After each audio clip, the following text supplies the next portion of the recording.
Hello viewers, I doctor SBK Lal welcome you all in my YouTube channel. मेरे YouTube channel में आपका बहुत बहुत स्वागत है। अगर आप इस चैनल पर नए हैं तो चैनल को लाइक शेयर और सब्सक्राइब कर लें। आज हम आपके लिए लेकर के आए हैं the magnetic dipole moment of A revolving electron. तो हम देख सकते हैं कि इलेक्ट्रॉन ऑर्बिटल में घूमता है और फिर इसका जो पाथ है वो सर्कुलर हो जाता है, और सर्कुलर होने से क्या होता है तो ये करंट कैरिंग लूप का शेप ले लिया। तो ये जब भी कोई करंट कैरिंग लूप होता है तो उससे करंट, और उससे अगर करंट फ्लो हो रहा है तो उसके चलते क्या होगा, उसके चलते मैग्नेटिक फील्ड उत्पन्न हो जाएगा। और मैग्नेटिक फील्ड उत्पन्न हो जाएगा तो करंट कैरिंग जो लूप है वो एक डाइपोल के भांति काम करता है। तो उसका हमको डाइपोल मोमेंट भी निकालना है। डाइपोल जब हो जाएगा तो उसका हमको डाइपोल मोमेंट भी निकालना है। तो करंट कैरिंग जो लूप का एक मैग्नेटिक डाइपोल मोमेंट भी होता है और इसी हमको निकालना है। तो यहाँ हम देख रहे हैं कि इलेक्ट्रॉन मूव कर रहा है ऑर्बिटल में। तो इलेक्ट्रॉन का जो चार्ज है उसको हम E- से डिनोट करते हैं और उसके वेलोसिटी को V से डिनोट करते हैं। और न्यूक्लियस में हम देख रहे हैं प्लस चार्ज है, यहाँ पर प्लस Ze चार्ज है, और मतलब उससे r दूरी पर, यानी कि सेंटर से सरकमफ्रेंस तक जो हम लाइन खींचते हैं उसको हम रेडियस बोलते हैं। तो उसको हम r से डिनोट करते हैं।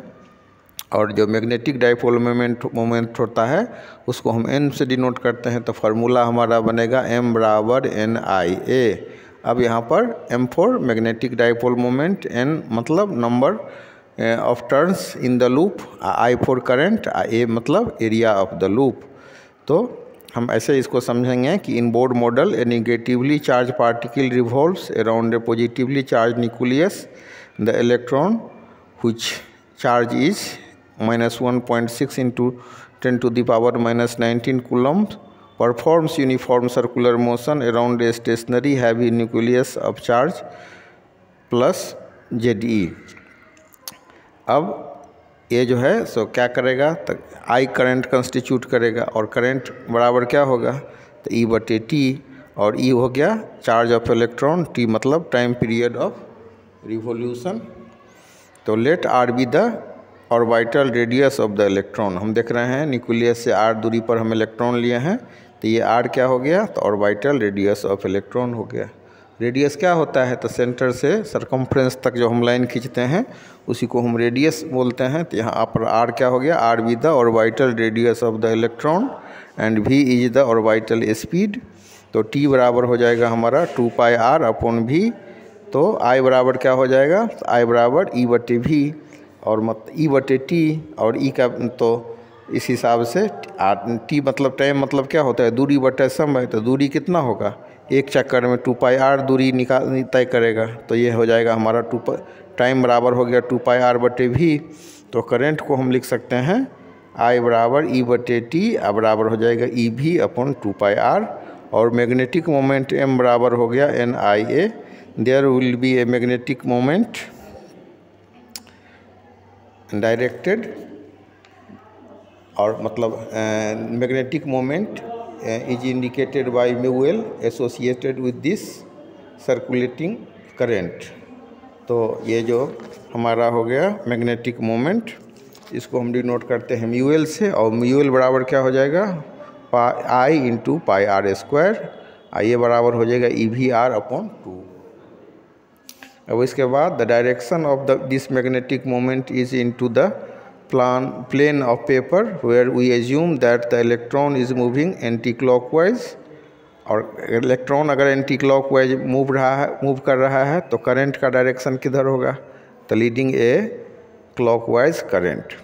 तो हम लिखेंगे the direction of this magnetic moment is into the plane of paper where we assume that the electron is moving anti clockwise leading a clockwise current. We can write μL बराबर E/2me, me into Vr बराबर E/2me into L। me मतलब हो गया mass of the electron. Here L is the magnitude of the angular momentum of the electron about the central nucleus। तो इस तरह से ये जो हमारा μL हो गया बटा L, तो ये इसका जो रेशियो हुआ, तो ये इस रेशियो को हम बोलते हैं जायरो मैग्नेटिक रेशियो। तो μL/L बराबर हो गया E/2me। इसी को रेशियो को हम लोग बोलेंगे जायरो मैग्नेटिक रेशियो, ये कांस्टेंट होता है।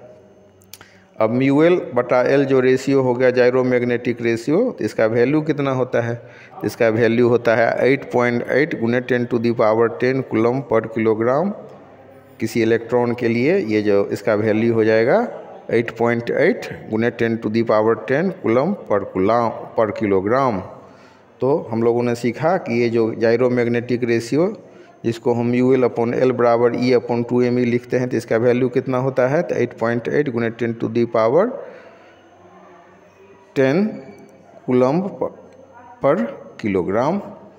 अब हम बोर का जो मतलब जो एज्यूम किया था एंगुलर मोमेंट, तो उसको देखते हैं कि Bohr assume that the angular moment have a discrete set of values H L बराबर NH upon 2π where n is equal to 1 2 3। अब यहाँ पर n क्या हो गया? तो प्लांक्स कांस्टेंट हो गया। n का वैल्यू कितना होता है? तो 6.63 गुने 10⁻⁻34 जूल सेकेंड। अब ये जो this condition of discreteness is called the Bohr quantization condition. अब यहाँ पर म्यू एल का वैल्यू कितना होगा? तो E upon 2me into L. Mu L minimum बराबर क्या हो जाएगा? EH 4πme। Mu L minimum का वैल्यू कितना हो जाएगा? 9.27 गुने 10⁻24 एमीटर पर मीटर स्क्वायर।